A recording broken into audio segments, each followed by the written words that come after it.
മുണ്ടക്കൈ ചൂരൽമല പുനരധിവാസം വൈകുന്നതിൽ സർക്കാരിനെ വിമർശിച്ച ഓർത്തഡോക്സ് സഭ 50 വീടുകൾ സഭ നിർമ്മിച്ചു നൽകാമെന്ന് അറിയിച്ചിട്ടും സർക്കാർ ഇതുവരെ മറുപടി നൽകിയിട്ടില്ല. മുനമ്പ നിവാസികളുടെ ആശങ്ക അകറ്റാൻ നടപടി ഉണ്ടാകണമെന്നും ഓർത്തഡോക്സ് സഭ എപ്പിസ്കോപ്പൽ സുനഹദോസ് ആവശ്യപ്പെട്ടു.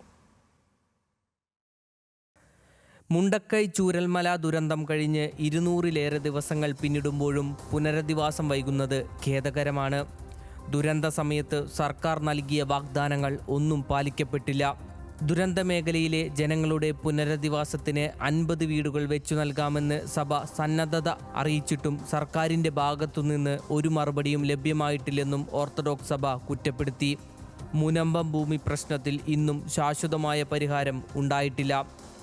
മുനമ്പം നിവാസികളുടെ ആശങ്കകൾ പരിഹരിക്കാൻ സത്വരമായ നടപടികൾ ഉണ്ടാകണമെന്നും ഓർത്തഡോക്സ് സഭ സർക്കാരിനോട് ആവശ്യപ്പെട്ടു.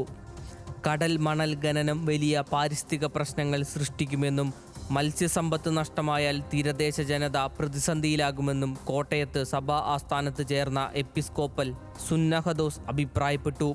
നേരത്തെ എലപ്പുള്ളിയിലെ മദ്യനിർമ്മാണശാലയ്ക്കെതിരെയും സുന്നഹദോസ് സർക്കാരിനെ വിമർശിച്ചിരുന്നു. ന്യൂസ് മലയാളം, കോട്ടയം.